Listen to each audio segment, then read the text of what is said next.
Muito bem. Boa noite, amigos. Sejam todos bem-vindos. Nós estamos dando início à terceira aula da classe bíblica Verdade. Esse que é o módulo 3 da classe bíblica, né? Então, vamos orar. Peço que você feche seus olhos e eleve o pensamento a Deus. Oremos. Senhor, nosso Deus, nosso Pai, muito obrigado, Senhor, por estarmos aqui reunidos mais uma noite. Louvado seja o Senhor, meu Deus, porque temos vida, saúde, e o Senhor nos deu o desejo de estarmos aqui para juntos estudarmos a Tua Palavra. Sabemos que a Tua Palavra, para ser entendida, nós precisamos do auxílio do Espírito Santo, e é isso que nós pedimos agora, Pai. Pedimos que o Senhor nos conceda o Teu Santo Espírito, que Ele nos dê sabedoria, entendimento espiritual, nos dê também concentração, nos ajude a entender tudo que vamos estudar a respeito da profecia de Daniel 7. E, acima de tudo, peço que o Espírito Santo abra o nosso coração para que nós possamos atender a tudo que nós vamos aprender aqui.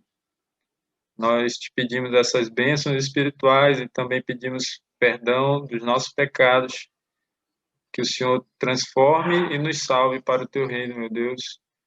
Nós te pedimos todas essas bênçãos e agradecemos no nome do Senhor Jesus. Amém.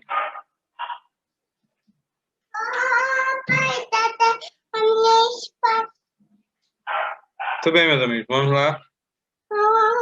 Vou compartilhar aqui com vocês o slide, tá? Que nós vamos usar. Aí vocês me digam aí se está aparecendo para vocês.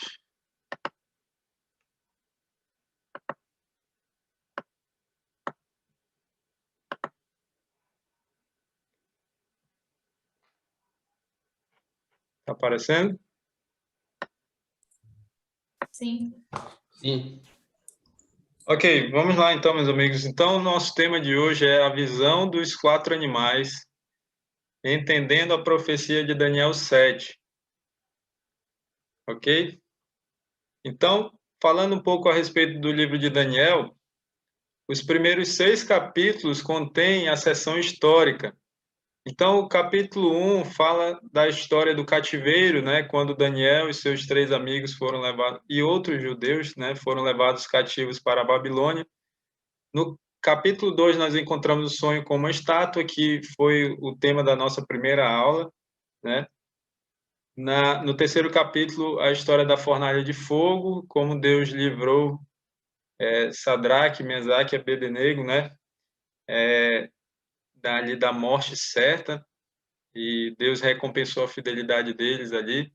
No quarto capítulo, nós vemos a loucura do rei Nabucodonosor, como Deus humilhou Nabucodonosor, e isso foi muito importante para a conversão dele. No quinto capítulo, a queda de Babilônia, e no sexto capítulo, a história de Daniel, quando foi jogado na cova dos leões. Então, essa é a parte histórica do livro de Daniel. Agora vem a seção profética, são os capítulos 7 a 12. Daniel tem 12 capítulos, então temos aí essa divisão no livro de Daniel.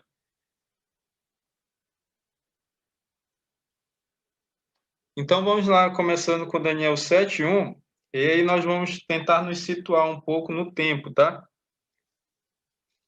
Então Daniel 7 contém a segunda visão do livro, são 4 visões, nós vamos estudar as 4 aqui. Essa é a segunda visão. Então vamos lá para o verso 1. Daniel 7:1 diz: No primeiro ano de Belsazar, rei da Babilônia, teve Daniel um sonho e visões ante seus olhos, quando estava no seu leito. Escreveu logo o sonho e relatou a suma de todas as coisas. Então, assim começa o capítulo 7 de Daniel. Veja, quando que Daniel teve esse sonho? No primeiro ano de Belsazar, rei da Babilônia. E quem era Belsazar, né? Belsazar era neto de Nabucodonosor, tá? Então, eu expliquei na primeira aula um pouco disso, né, a respeito disso. Depois que Nabucodonosor morreu, o seu filho Nabonido assumiu o reino, Mas Nabonido, ele vivia viajando, né, vamos dizer assim, ele não parava em Babilônia, ele morava em outra cidade, então, na ausência dele, ele deixava o seu filho, Belsazar, para governar. Então, Belsazar foi uma espécie de corregente, né? Ele reinou juntamente com seu pai. E lá no capítulo 5 de Daniel, nós vemos que quando a Medopérsia invade, né, Babilônia, quem estava no trono era Belsazar. Então, aqui nós vemos o seguinte, que o capítulo 7 de Daniel, ele não está na sequência, na mesma sequência do capítulo. Então, a sequência seria assim, Daniel 1, 2, 3, 4, aí viria Daniel 5, desculpa, Daniel 7, aí viria Daniel 5, a queda de Babilônia, né? E depois Daniel 6, Daniel na cova dos leões, tá? O interessante, meus amigos, é que Belsazar, ele, por muitos anos, acreditou-se que era uma invenção. Os críticos da Bíblia diziam que esse rei não existiu, mas achados arqueológicos, né, comprovaram a existência desse rei, o que foi ali um, uma prova da veracidade histórica da Bíblia, né, mostrando que a Bíblia realmente é a palavra de Deus, tudo que está na Bíblia é verdadeiro. Vamos ver agora o que Daniel viu nessa segunda visão, verso 2 a 14. Vamos lá, uma leitura um pouco longa, vou tentar ler aqui uma velocidade maior para a gente ganhar tempo, tá? Falou Daniel e disse: Eu estava olhando durante a minha visão da noite, e eis que os quatro ventos do céu agitavam o mar grande. Quatro animais grandes, diferentes uns dos outros, subiam do mar. O primeiro era como leão, tinha asas de águia. Enquanto eu olhava, foram-lhe arrancadas as asas. Foi levantado da terra e posto em 2 pés como homem, e lhe foi dada a mente de homem. Continuei olhando, e eis aqui o segundo animal, semelhante a um urso, o qual se levantou sobre um dos seus lados. Na boca, entre os dentes, trazia 3 costelas, e lhe diziam: Levanta-te e devora muita carne. Depois disto, continuei olhando, e eis aqui outro, semelhante a um leopardo, e tinha nas costas 4 asas de ave. Tinha também este animal 4 cabeças, e foi-lhe dado domínio. Depois disto, eu continuava olhando nas visões da noite, e eis aqui o quarto animal, terrível, espantoso e sobremodo forte, o qual tinha grandes dentes de ferro. Ele devorava e fazia em pedaços e pisava aos pés do que sobejava. Era diferente de todos os animais que apareceram antes dele, tinha 10 chifres. Estando eu a observar os chifres, desculpa, eis que entre eles subiu outro pequeno, diante do qual 3 dos primeiros chifres foram arrancados, e eis que neste chifre havia olhos como os de homem, e uma boca que falava com insolência. Continuei olhando, até que foram postos nos tronos, e o ancião de dia se assentou. Sua veste era branca como a neve, os cabelos da cabeça como a pura lã. O seu trono eram chamas de fogo, e suas rodas eram fogo ardente. Um rio de fogo manava e saía de diante dele. Milhares de milhares o serviam, e miríades de miríades estavam diante dele. Assentou-se o tribunal e se abriram os livros. Então estive olhando por causa da voz das insolentes palavras que o chifre proferia. Estive olhando e vi que o animal foi morto, e o seu corpo foi desfeito e entregue para ser queimado. Quanto aos outros animais, foi-lhes tirado o domínio, todavia foi-lhes dada prolongação de vida por um prazo e um tempo. Eu estava olhando nas minhas visões da noite, e eis que vinha com as nuvens do céu um como filho do homem, e dirigiu-se ao ancião de dias e o fizeram chegar até ele. Foi-lhe dado domínio e glória e o reino, para que os povos, nações e homens de todas as línguas o servissem. O seu domínio é domínio eterno, que não passará, e o seu reino jamais será destruído. Uma leitura um pouco longa, mas necessária para que a gente compreenda bem o estudo de hoje. Então, essa foi toda a visão ou o sonho que Daniel teve, tá? Então, existem algumas palavras em profecia que elas não são literais, elas têm um significado. A palavra ventos, por exemplo, ela é simbólica. Você encontra lá no verso 2. falou Daniel e disse: eu estava olhando durante a minha visão da noite, e eis que os 4 ventos do céu agitavam o mar grande. Então, quando aparecem em uma visão simbólica, ventos indicam guerras, destruição. Eu expliquei um pouco sobre isso no sermão que eu fiz, que tem como título O que vem depois da Covid-19. Então, quem assistiu sabe que eu fiz ali uma explicação a respeito do simbolismo da palavra ventos, e quem não assistiu, eu convido a assistir essa mensagem, porque é muito importante, tá? Mas você entendeu o que significa ventos. Então, de onde nós tiramos isso? Esse aqui é um exemplo, né? O significado de uma palavra profética tem que ser encontrado na própria Bíblia, tá? Então, Jeremias 49:36 diz: trarei sobre Elão os 4 ventos dos 4 ângulos do céu e os espalharei na direção de todos estes ventos, e não haverá país onde não venham os fugitivos de Elão. E aí, se você ler o contexto, você vai ver que Deus estava falando de um juízo sobre essa cidade chamada Elão. Então, Deus traria sobre Elão um juízo, guerras, destruição, tá? Então, esse é o significado da palavra ventos em profecia. E mar, que significa mar?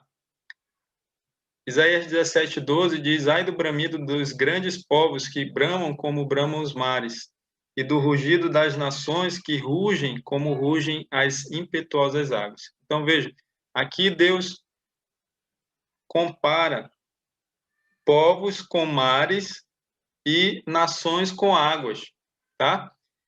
E esse símbolo, né, essa palavra, aliás, ela fica bem claro o significado dela quando a gente vai aqui para Apocalipse 17:15, e diz assim: falou-me ainda, as águas que viste, onde a meretriz está assentada, são povos, multidões, nações e línguas.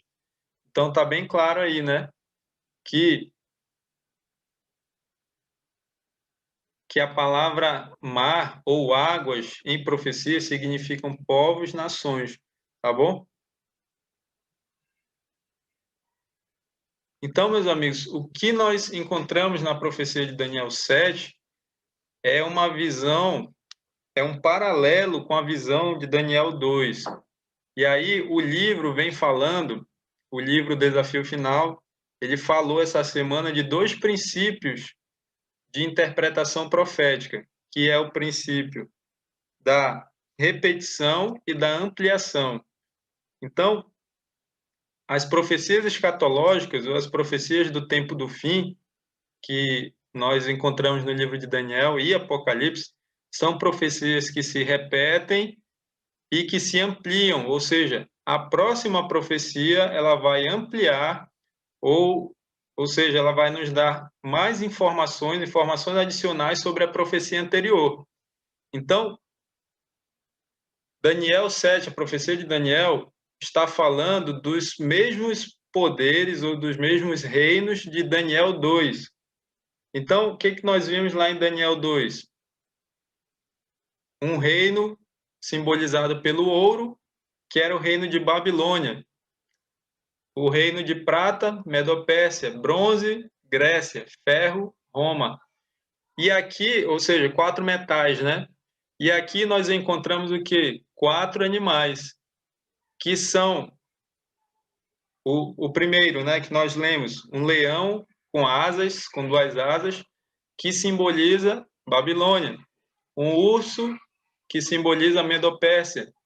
Um leopardo com 4 cabeças e 4 asas, simboliza a Grécia. E um animal terrível, terrível e espantoso, que simboliza Roma, ok? Então, Babilônia é simbolizada por esse leão com asas. Interessante que nos achados arqueológicos viram que o Império Babilônico usava como símbolo do seu império um leão alado, ou seja, um leão com asas. Então, olha só como é interessante, né? Como os próprios babilônicos usaram esse símbolo. E o reino da Babilônia, nós vimos em Daniel 2, estamos revendo agora, ele durou do ano 605 a.C. a 539 a.C. Lembrando que antes de Cristo a contagem é decrescente, né? Então ela vem diminuindo. Então, esse foi o reino de Babilônia, que a profecia diz que ele teve suas asas arrancadas e posto em pé como homem.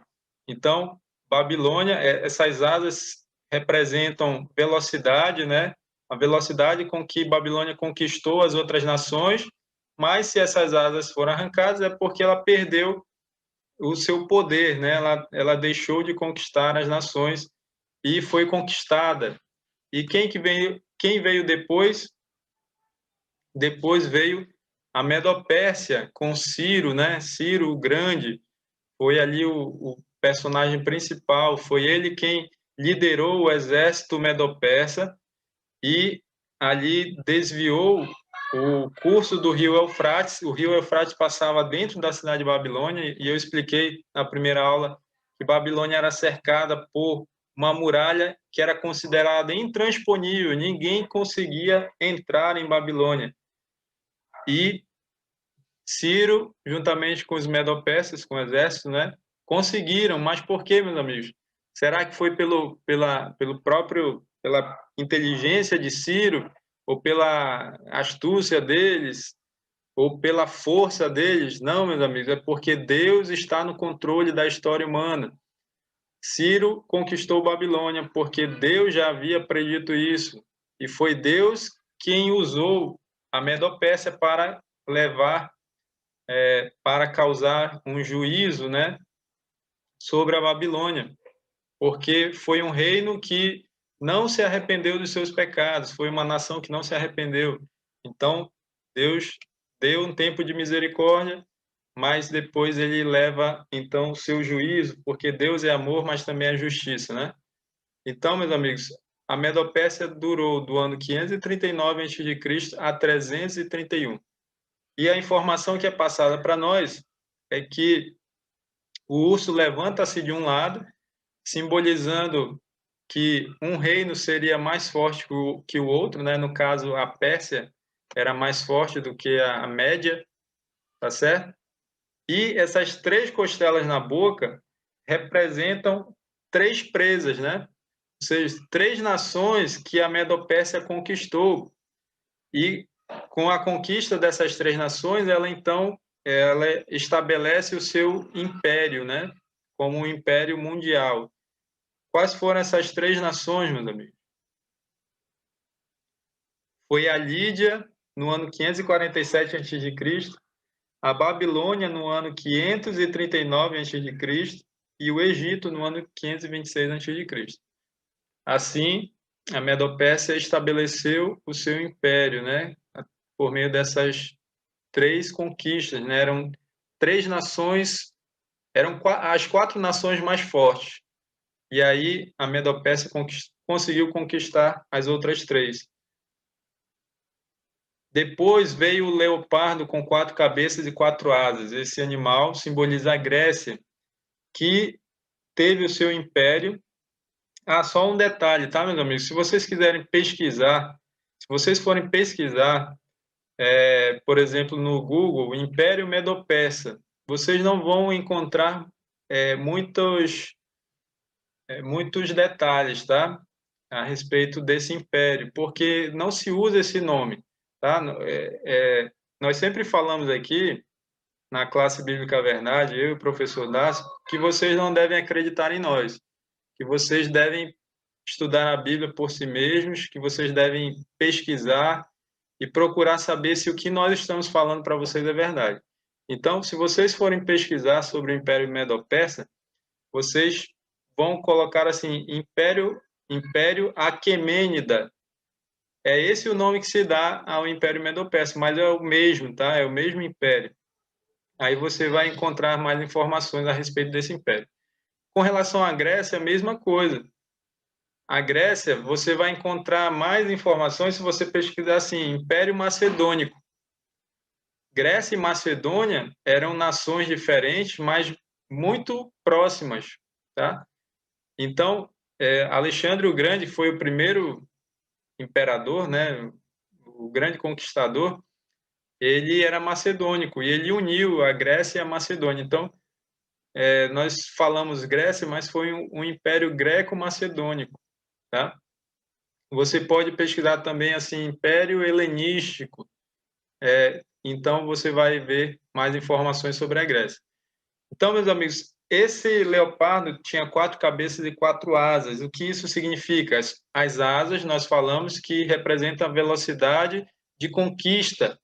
E se a Babilônia tinha 2 asas, né, o leão que representava a Babilônia tinha 2 asas, 4 asas, então, aqui desse leopardo, significa que a conquista foi muito mais rápida. E foi realmente. Alexandre o Grande conseguiu conquistar o mundo, né? Conseguiu se tornar um imperador mundial por mais ou menos 12 a 13 anos, tá? Desde a sua primeira conquista até a sua morte, levou mais ou menos 12 a 13 anos. E quando Alexandre Magno ou Alexandre o Grande morre, existe uma luta entre os seus generais. E desses generais que Alexandre o Grande tinha, né, em que ele dividiu o seu império, né, e cada general então cuidava de uma parte do império. Desses vários generais, 4 se destacaram e eles dividiram o império grego em 4 partes, tá? Então essas 4 cabeças simbolizam os 4 generais de Alexandre o Grande que dividiram o reino da Grécia depois da sua morte. Então aqui ó, você vê a trajetória de Alexandre Magno ou Alexandre o Grande. No ano 336, ele assume o trono da Macedônia. Depois vem 3 batalhas onde ele luta contra o Império Medo-Persa, que era o Império Mundial, era quem dominava o mundo, né? Foram as batalhas de Grânico, de Isso e de Gaugamela. Essa foi a última, né? As três vezes que eles se enfrentaram, os gregos venceram. Então, ainda no ano 331, Alexandre funda Alexandria, né? Então é uma homenagem a si mesmo, né? O nome de Alexandria vem do seu nome. E depois ele estabelece a capital do seu império em Babilônia, mas nesse mesmo ano, no ano 323, ele morre tendo apenas 33 anos, né? Então, veja como foi rápida a trajetória de Alexandre o Grande. Então,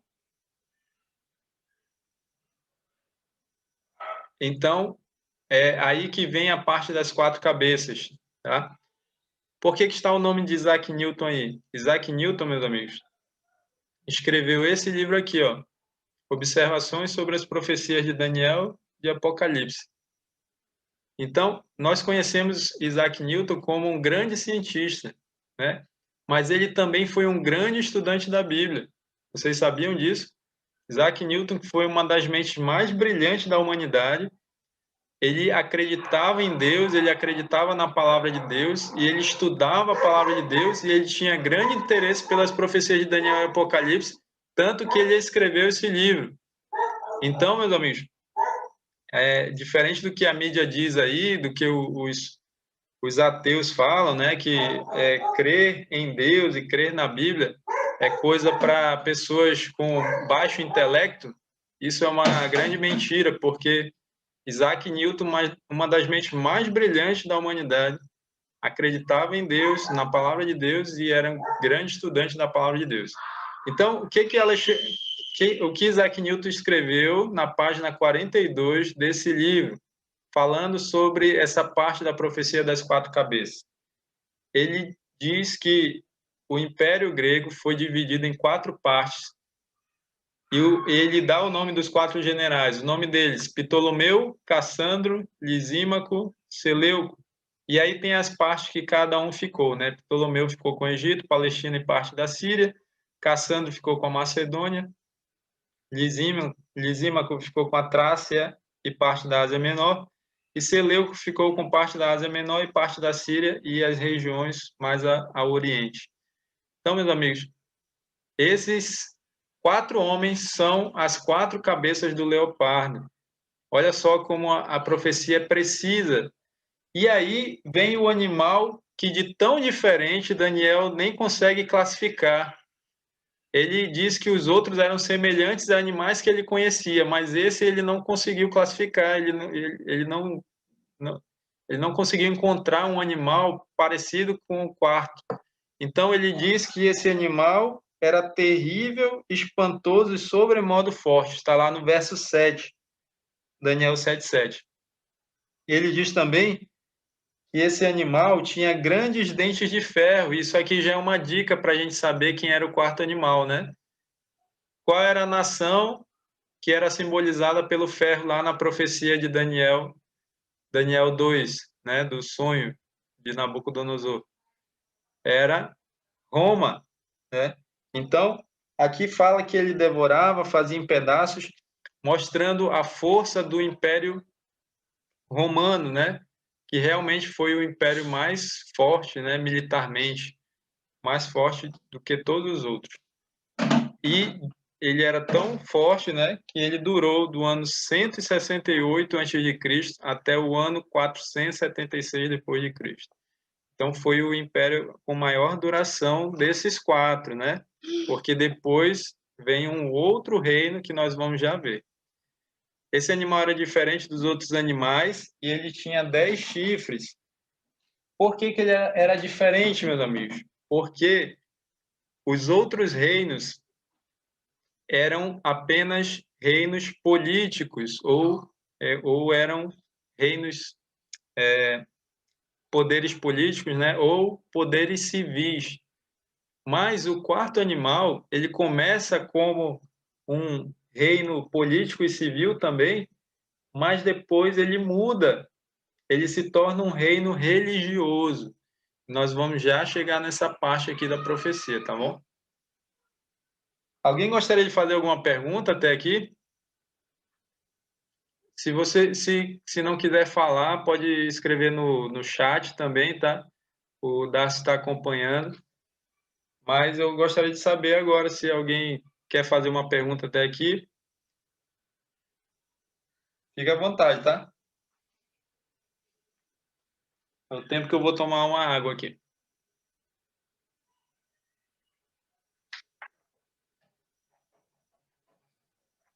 Ninguém?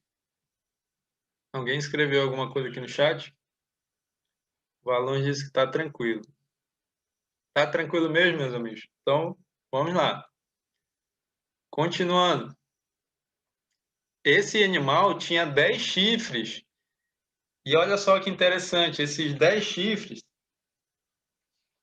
olha aí na sua Bíblia, na parte que o capítulo já contém a interpretação dessa profecia, né? Então veja aí no verso 23, tá? Daniel 7:23. Então ele disse: o quarto animal será um quarto reino na terra, o qual será diferente de todos os reinos, e devorará toda a terra, e a pisará aos pés e a fará em pedaços. Os 10 chifres correspondem a 10 reis que se levantarão daquele mesmo reino, e depois dele se levantará outro, o qual será diferente dos primeiros e abaterá a 3 reis. Então vejam, o que significam esses 10 chifres? Está no verso 24. Eles correspondem a 10 reis que se levantarão daquele mesmo reino, ou seja, 10 reis que se levantariam de Roma. Deixa eu só fazer um comentário aqui, voltando para o verso 2, que eu acabei esquecendo. Então, quando Daniel disse que viu, na sua visão da noite, 4 ventos do céu agitando o mar grande, o que foi que Daniel viu? Ele viu ventos, simbolizam guerras, destruição, mar, povos, nações. Então, Daniel viu o mundo agitado por guerras entre as nações, ok? E aí, esses 4 animais, eles são 4 reis, né? Mas também eles são reinos. A palavra em profecia, meus amigos. Veja, em profecia, dificilmente um poder ele vai representar uma pessoa. Existe uma parte na profecia de Daniel 8, que vocês vão ver semana que vem com o professor Darcy, que existe um símbolo lá na profecia que representa uma pessoa, que vai ser Alexandre o Grande.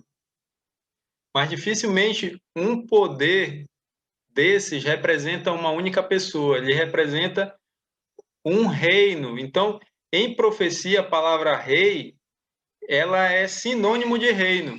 Então, rei ou reino. Então, esse quarto animal aqui não é apenas um rei, uma única pessoa, ele também é um reino, assim como os anteriores também. A Babilônia não foi só um rei, foi um reino. Medo-Pérsia, mesma coisa, Grécia, mesma coisa, tá? Então, rei e reino são sinônimos nas profecias, ok? Então, as pessoas procuram interpretar as profecias, algumas igrejas, né, alguns evangélicos, e aí elas aplicam o símbolo das profecias a pessoas. Por exemplo, esses dias eu vi um vídeo, né, do pastor lá falando sobre o anticristo. E aí uma pessoa escreveu lá que o anticristo era o Trump. E aí escreveu um textão lá nos comentários do vídeo. E eu escrevi lá, não, meu amigo, não é isso, não. O anticristo não é o Trump, tá? Então nós vamos chegar ainda nesse estudo lá no Apocalipse, tá? Só para você entender essa questão. Voltando aqui, meus amigos, lembra lá da profecia de Daniel 2? Lá na profecia de Daniel 2, havia a parte de ferro, as pernas de ferro, mas depois vinha os pés, que era em parte de ferro e em parte de barro. E diz lá que esses pés, né, tinham os artelhos de ferro e de barro. E eu falei para vocês que esses artelhos são os dedos. Então, 10 dedos, 5 em cada pé, né? Esses 10 dedos ou 10 artelhos simbolizam as 10 nações que conquistaram o Império Romano, que destruíram o Império Romano e se estabeleceram ali onde o Império Romano dominava, onde Roma dominava. Aqui nós encontramos a mesma coisa. Esses 10 chifres são 10 reis, né? Diz aqui. Mas como eu expliquei para vocês, rei é igual reino. Então são 10 reinos que são representadas lá em Daniel 2 pelos 10 dedos. Então, são os reinos ou as nações que destruíram o Império Romano do Ocidente e se estabeleceram ali na Europa, tá certo? E foi eles que deram origem às nações da Europa. Vamos passar aqui. E aí, meus amigos, olha só. Isaac Newton ele fez uma lista com esses 10 reinos, tá? Que destruíram Roma Ocidental, né? E quando você compara essa lista de Isaac Newton com a de outros historiadores, você vê que a diferença é muito pequena, mas todos eles concordavam que eram 10 nações ou 10 reinos, tá? Então aí, ó, nós encontramos nas duas listas os vândalos, os álamos, os suevos, os álamos, por exemplo, deram origem aos alemães, os suevos deram origem a Portugal, os visigodos, os burgúndios ou burgundos, os francos, que deram origem à França, os lombardos, aqui tem uma diferença, os bretões ou anglo-saxões, que deram origem ali à Inglaterra ou ao Reino Unido, né? Os hunos ou ostrogodos e na lista de Isaac Newton, Ravenna, e na lista dos historiadores, né, eles chamam de Érulos. Então, enfim, meus amigos, independente do nome, nós temos a certeza que foram 10 nações, exatamente como diz as profecias de Daniel 2 e Daniel 7, mostrando que Deus é preciso nas suas profecias, tá? Não tem margem para dúvida. E aí, meus amigos, nessa profecia surge um novo detalhe, que é o chifre pequeno, que nós vimos lá no verso 8, né? Um chifre. Vamos ler o verso 8. Estando eu a observar os chifres, eis que entre eles subiu outro pequeno, diante do qual 3 dos primeiros chifres foram arrancados. Guarde essa informação, ela é muito importante. Dos 10 chifres, 3 foram arrancados por esse chifre pequeno que surgiu no meio dos 10, tá certo? E eis que neste chifre havia olhos como os de homem e uma boca que falava com insolência. Vê o verso 20 agora.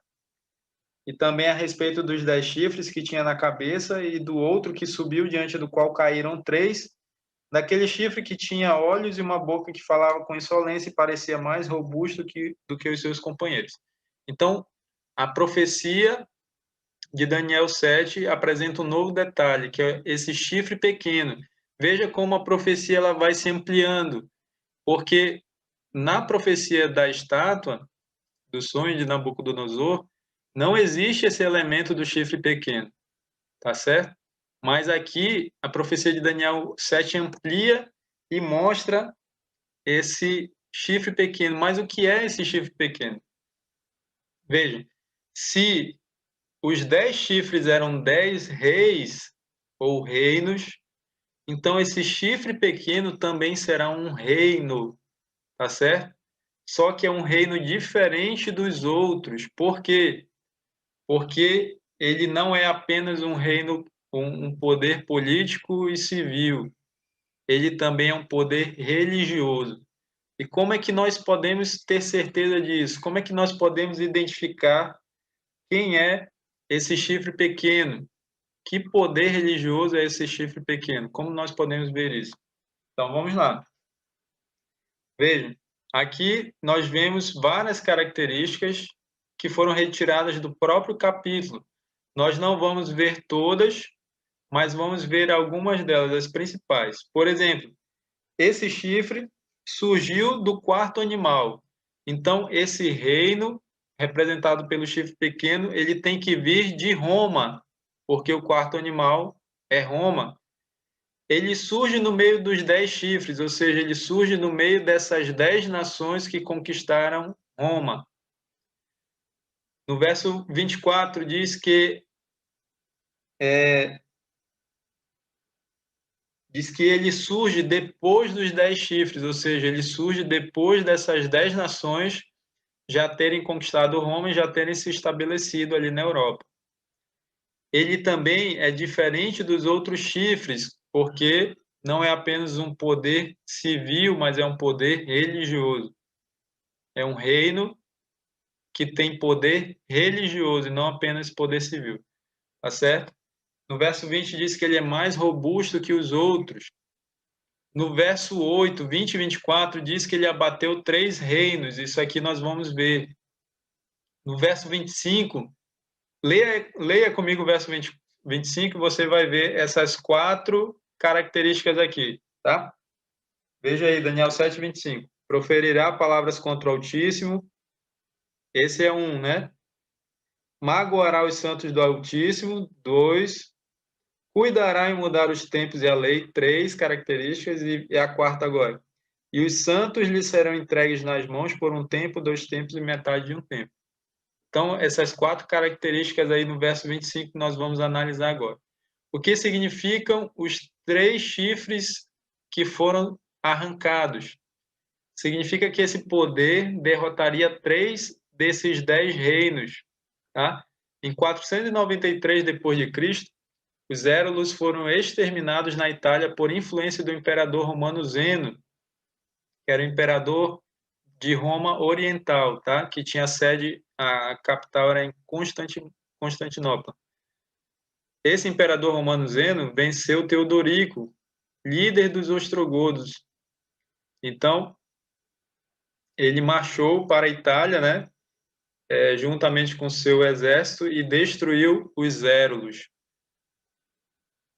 Em 534 d.C., esse poder ele destruiu os vândalos. Os vândalos desapareceram como a neblina após a batalha de Trimacaron, no norte da África, contra o exército romano liderado por Belisário, a mando do imperador romano Justiniano, imperador romano do Oriente. E o último reino dos 3 foram os ostrogodos. Os ostrogodos cercaram Roma num contra-ataque com 150 mil homens no ano 536. Eles bloquearam os 14 aquedutos que levavam água para a cidade. A água jorrando para fora formou pântanos nos quais surgiram mosquitos da malária, produzindo uma epidemia fatal para os ostrogodos, os quais foram depois facilmente derrotados pelo exército de Belissário. Isso no ano 538 depois de Cristo. Então, o que esses três reinos tinham em comum, meus amigos? Por que eles foram destruídos pelo chifre pequeno? Porque eles eram reinos arianos. Os reinos arianos, eles não criam em Jesus Cristo, portanto, eles não aceitavam a liderança desse poder religioso. Então, por isso que eles foram destruídos. Esse poder religioso se utilizou se utilizou do Estado, né, do exército das nações ali, dos países da Europa, para destruir esses reinos, tá bom? E guarde esse ano aqui, ó, 538 depois de Cristo, depois nós vamos falar nele, ele é muito importante. Então está aí, ó, como ficou a divisão entre os 10 reinos, e aí, marcado com X, você vê os 3 reinos que foram destruídos. Inclusive, os Érulos, eles tinham se estabelecido lá na Itália. Olha ali a botinha da Itália. E aí, esse poder religioso, nós vimos que ele tem que se estabelecer, ele tem que vir de Roma, do quarto animal. Então, ele se estabeleceu em Roma, tá certo? Outra característica, proferirá palavras contra o Altíssimo, está no verso 25. Segundo Tessalonicenses 2,4 diz, falando sobre o anticristo. E o anticristo, o verdadeiro anticristo, já que eu citei, né, eu falei do anticristo, ele é o próprio chifre pequeno, tá? E como é que ele cumpre a profecia, proferirá palavras contra o Altíssimo?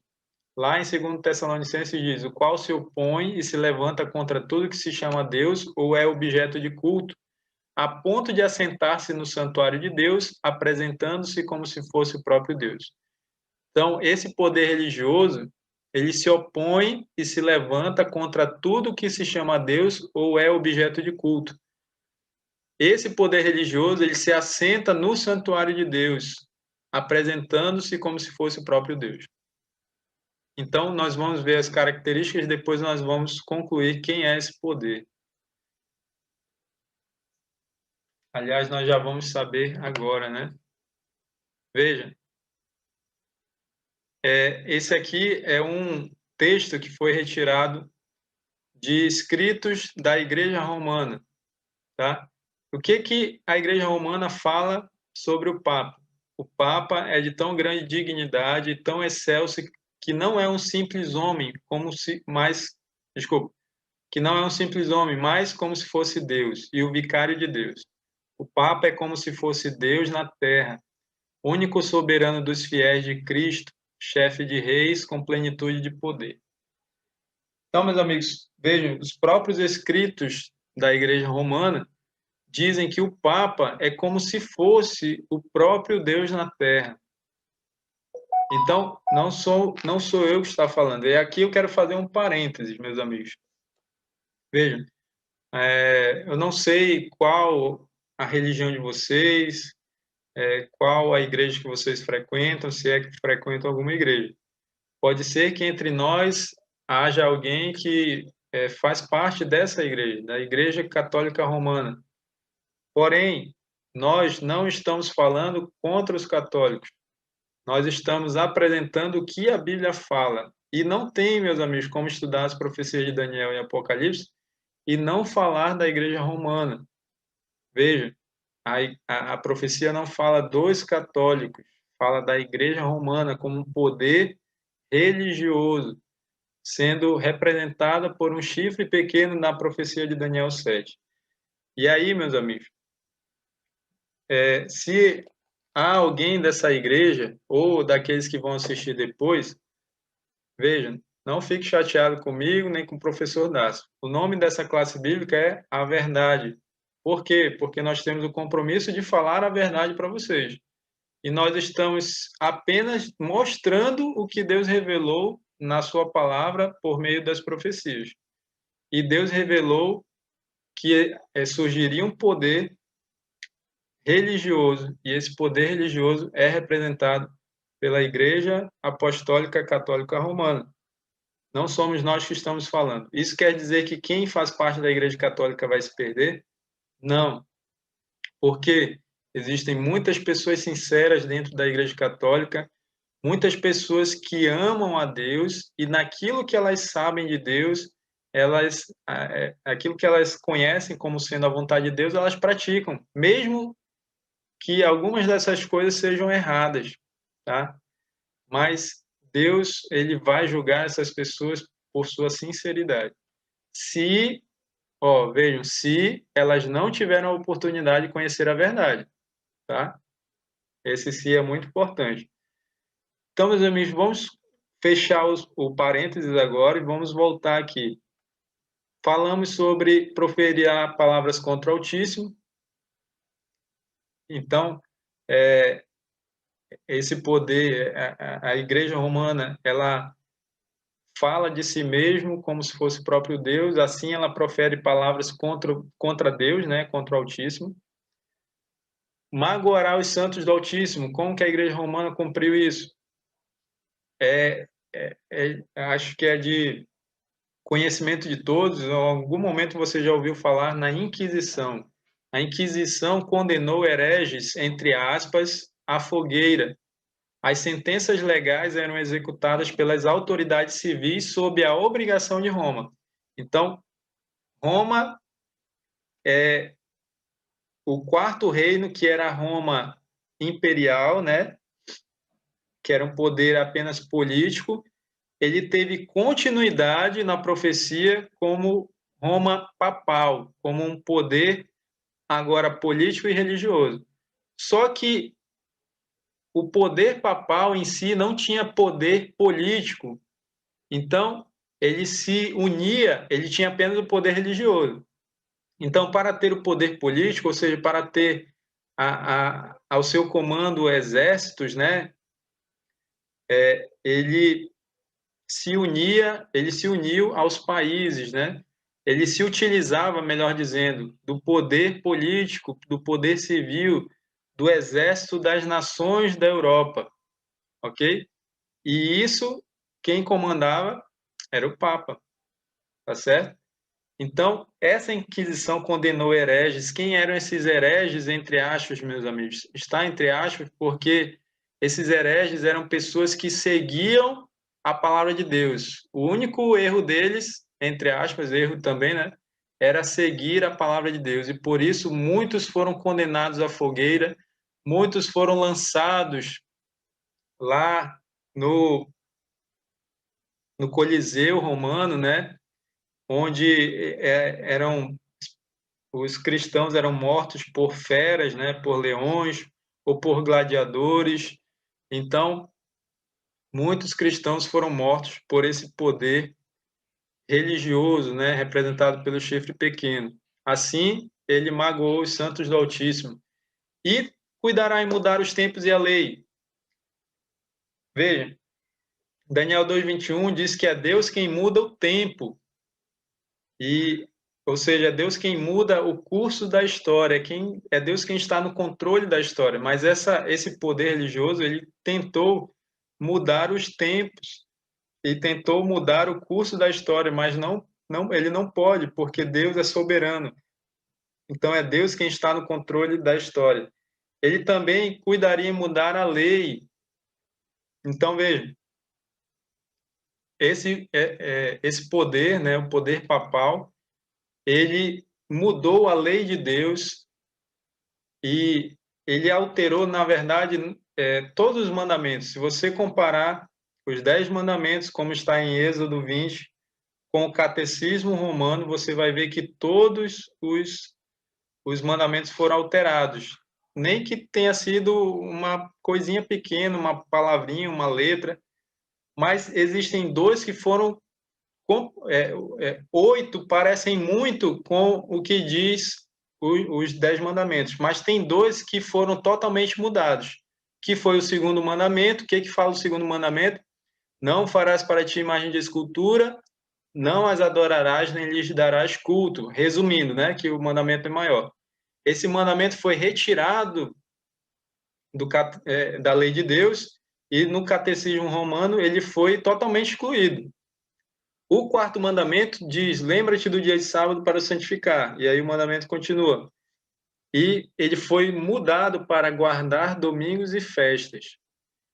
E aí, como eles tiraram o segundo mandamento, então ficou 9 no lugar de 10. Para ficar 10 novamente, eles fizeram uma jogada. Eles pegaram o 10º mandamento e dividiram em 2. O 10º mandamento diz: não cobiçarás a casa do teu próximo, não cobiçarás a mulher do teu próximo. Aí eles dividiram em 2. Ficou não cobiçar a mulher do próximo, se eu não me engano, e eu esqueci. Mas foi dividido. Mas eles pegaram esse e ficou dividido. Depois eu relembro aí, eu passo para vocês lá no grupo, tá bom? Vou mandar a imagem contendo os 10 mandamentos segundo a Bíblia e os 10 mandamentos segundo o catecismo. Tá bom, meus amigos? Alguém tem alguma pergunta até aqui? Nós vamos para a parte final já estamos chegando no final. Essa é a última característica que nós vamos ver do chifre pequeno, porque diz que esse poder, ele... Deixa eu encontrar aqui o texto, o verso 25, o finalzinho dele. E os santos lhe serão entregues nas mãos por um tempo, 2 tempos e metade de um tempo. Ou seja, os santos, os filhos de Deus, seriam entregues nas mãos desse poder, do poder papal, por um tempo, 2 tempos e metade de um tempo. Nós já falamos sobre a perseguição, né, que o poder papal fez, né, contra os cristãos, contra os santos. E essa perseguição duraria esse período profético de 3 anos e meio. Tá? Por que 3 anos, se aqui a profecia diz tempo? Porque tempo, em profecia, a palavra tempo significa anos. Onde é que eu vejo isso? Lá em Daniel 11. Daniel 11. Cadê o texto aqui? O verso 13. Porque o rei do norte, Daniel 11, 13, eu estou lendo. Porque o rei do norte tornará e porá em campo multidão maior do que a primeira. E ao cabo de tempos, isto é, de anos, virá à pressa com grande exército e abundantes provisões. Então, veja, a palavra tempos significa anos. Então, um tempo, um ano profético. 2 tempos, 2 anos. Metade de um tempo, metade de um ano. Então, meus amigos, esse período de 3 anos e meio, ele também é citado lá no Apocalipse como 1260 dias. São 1260 dias proféticos. Você vê isso lá em Apocalipse 12, 6 e também Apocalipse 12, 14. Como é que nós chegamos nesses 1260 anos? 3 tempos e meio igual 3 anos e meio proféticos. 3 anos e meio proféticos, multiplicando por 360 dias, considerando que um ano tem 360 dias, tá? E essa quantidade de dias para um ano, ela não é devido ao calendário judaico, como alguns dizem, como eu dizia antes, né? Mas eu descobri que só na Bíblia, só na profecia, que um ano representa 360 dias, tá? Então, 3 anos e meio multiplicado por 360 dias, Deus se utiliza na profecia de 360 dias para um ano profético, tá bom? Então, fazendo essa multiplicação dá 1260 dias. Esse é o princípio que nós chamamos dia-ano, tá? Então, onde é que nós nos baseamos para chegar a essa conclusão? Que um dia é igual a um ano profético. Um dia na profecia é igual a um ano profético. Um dia na profecia é igual a um ano literal, desculpa. Lá em Números 14, 34 e Ezequiel 4, 6 e 7. Você pode ler depois. Então, meus amigos, 1260 dias proféticos são 1260 anos literais. E quando que durou esse tempo? Quando começou e quando terminou?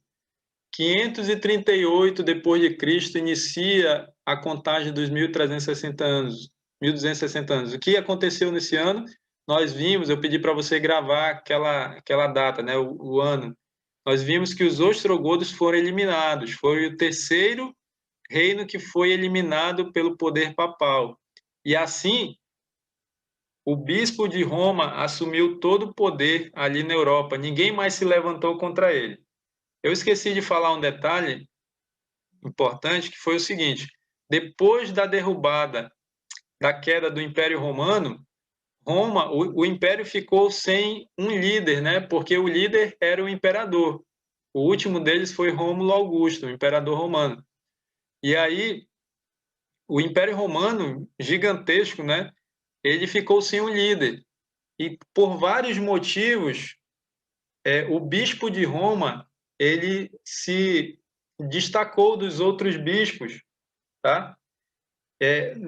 As outras cidades importantes do Império Romano também tinham bispos, mas um bispo se destacou mais que os outros. Esse foi o bispo de Roma, por vários fatores, né? E aí foi esse bispo de Roma que começou a ser chamado de pai pelos outros bispos. E pai em italiano é papa. Daí vem o nome papa. Quando a gente chama papa, estamos chamando ele de pai, né? Esse é o nome dele, né? Mas a origem foi essa. Os outros bispos, né, chamavam o bispo de Roma de pai. E daí ele recebeu o nome papa, que é pai em italiano. Então, meus amigos, depois que os ostrogodos foram eliminados, Justiniano, que era o imperador de Roma Oriental, porque o Império Romano era dividido em Império Romano Ocidental e Império Romano Oriental. O reino que foi destruído pelas 10 nações foi Roma Ocidental. Roma Oriental ainda continuou existindo depois, por um tempo. Então, Justiniano, o imperador de Roma Oriental, nomeou o bispo de Roma como chefe das igrejas. Isso no ano 538. Então, a partir daí começa a contagem dos 1260 anos, que vai até 1798. O que aconteceu nesse ano? Pio VI, o papa da época, né, foi aprisionado pelas tropas francesas ao comando de Napoleão Bonaparte. Isso aconteceu foi durante a Revolução Francesa, né? E as terras de Roma foram confiscadas. Assim, meus amigos, se cumpriu o período de 1260 anos que nós chamamos de supremacia papal. Os 1260 anos de supremacia papal foram de 538 até o ano de 1798. E aí, meus amigos, vamos para a parte final agora desse capítulo. De acordo com Daniel 7, 9, 10 e 26, o que teria lugar no final dos 1260 anos após a supremacia papal? Vamos ler apenas o verso 26, mas a pregação que eu fiz sobre o grande juízo investigativo, a parte 1, que foi semana passada, e a parte 2, que vai ser sexta-feira, sexta que vem, né? Sem ser amanhã na outra. Então, lá eu explico esses versos, Daniel 7, 9 e 10. Esse é o texto base da mensagem. Então, se você não assistiu, eu não vou entrar em detalhes aqui, porque está bem explicado lá. Então, você assiste lá esse sermão. Está no meu canal, vou mandar lá no grupo também. O Grande Juízo Investigativo, parte 1. E semana que vem terá a parte 2. Mas vamos ler o verso 26 agora. Mas depois se assentará o tribunal para lhe tirar o domínio, para o destruir e o consumir até o fim. Então, o que teria lugar no final dos 1260 anos após a supremacia papal? Se assentaria o quê, meus amigos? Um tribunal. E quem estará nesse tribunal?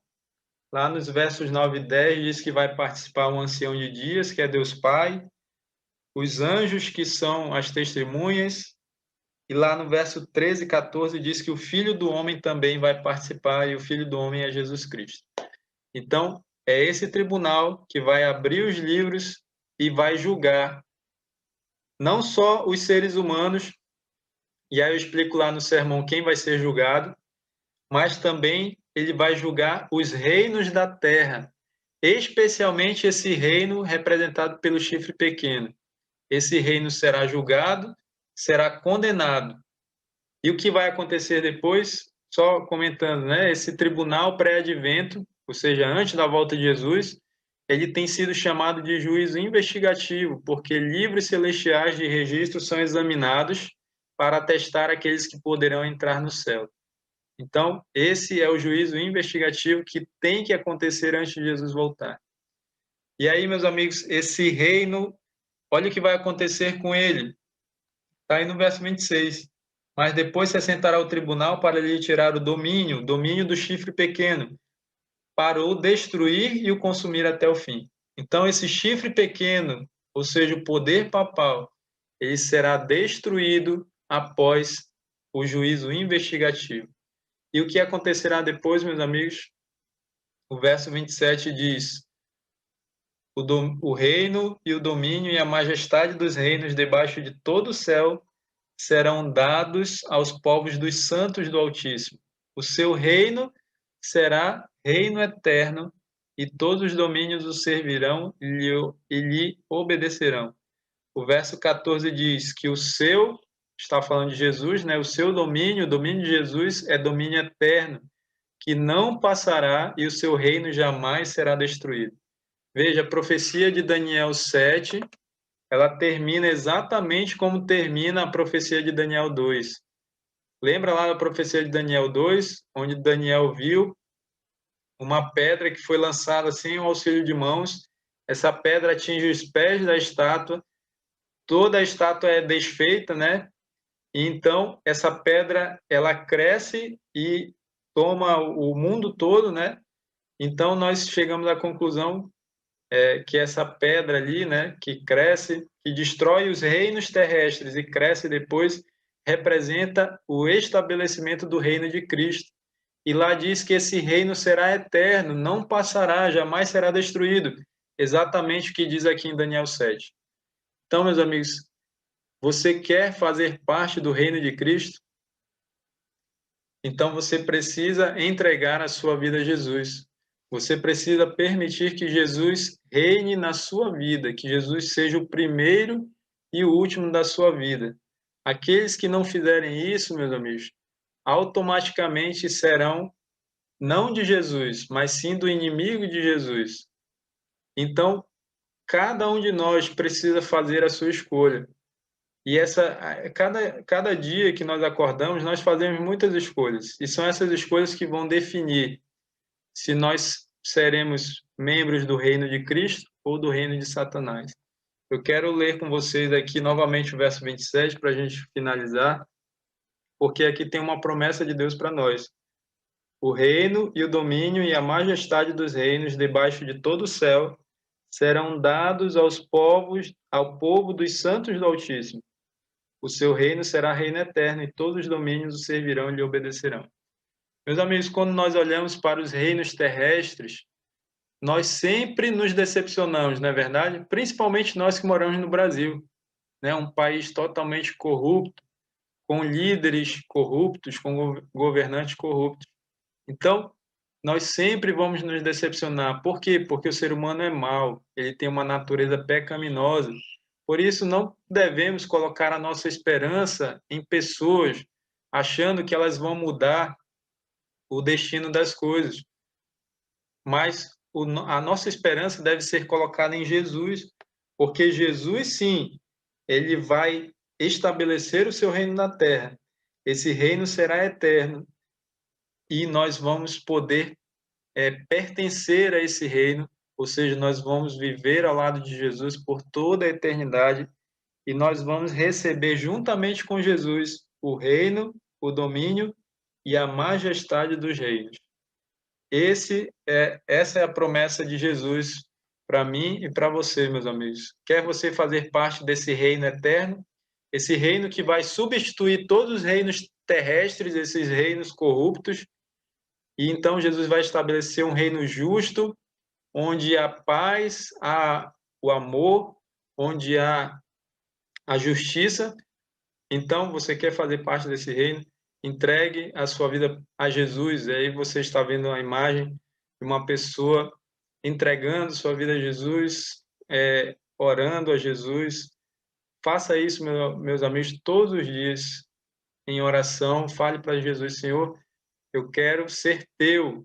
Eu quero fazer parte do teu reino. Eu não quero fazer parte do reino de Satanás, mas eu quero fazer parte do reino de Cristo. Por isso eu entrego meu coração ao Senhor inteiramente e eu peço que o Senhor entre no meu coração, habite no meu coração e transforme a minha vida. Tome essa decisão, meu amigo, minha amiga, faça isso todos os dias e você receberá o reino juntamente com Jesus quando ele voltar. Essa é a mensagem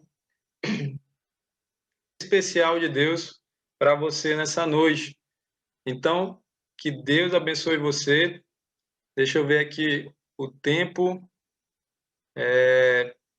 Tem 1 hora e pouquinho, eu acho, mas porque vocês viram, tem muitos detalhes dessa profecia. Espero que tenha ficado bem claro a mensagem dessa profecia. Não é importante apenas saber o significado da profecia, mas sim também aplicar para a nossa vida. E nós fizemos uma aplicação agora no final desse estudo, né? Eu quero convidar você a fechar os olhos. Nós vamos juntos orar, falar com Deus e depois aqueles que quiserem podem continuar aqui na reunião. Se quiserem fazer perguntas, tirar suas dúvidas, podem continuar aqui. Quem quiser, quem achar que está tudo bem, compreendeu tudo, quiser se retirar, fique à vontade, tá bom? Então vamos orar. Senhor nosso Deus, muito obrigado pelo estudo dessa noite. Muito obrigado, Senhor, porque o Senhor não nos deixa às cegas, né? O Senhor nos revelou o futuro por meio dos teus servos, os profetas. O Senhor nos mostrou que esses reinos corruptos, esses reinos terrestres, não existirão para sempre, mas um dia, num futuro bem próximo, eu creio, Jesus virá e vai estabelecer o seu reino eterno aqui nessa terra. E todos aqueles que desde agora fizerem parte do reino de Cristo poderão pertencer a este reino, poderão viver eternamente ao lado de Jesus, na nova terra que ele vai criar para os seus filhos, para os santos do Altíssimo. Nos ajude a fazer parte deste grupo. Para isso, meu Deus, nos dá sabedoria, nos dá vontade, esforço, para que nós possamos fazer boas escolhas na nossa vida cada dia e que nós possamos escolher cada dia colocar a Jesus em primeiro lugar na nossa vida. Que Jesus seja o primeiro e o último na nossa vida. E que o Senhor Jesus reine não só aqui nessa terra, mas desde já reine na nossa vida, no nosso coração. E para isso nós entregamos o nosso coração inteiramente ao Senhor Jesus neste momento. E queremos fazer isso todos os dias da nossa vida, até Ele voltar. Então, é no nome do Senhor Jesus que nós concluímos essa aula, pedindo as tuas bênçãos para cada amigo que acompanhou esse estudo, para aqueles que ainda irão acompanhar. Que o Senhor continue abençoando grandemente suas vidas, não só com as tuas bênçãos materiais, mas principalmente com as tuas bênçãos espirituais. E principalmente com o teu Santo Espírito sendo derramado sobre cada um de nós. É no nome do Senhor Jesus que nós pedimos e agradecemos essas bênçãos. Amém.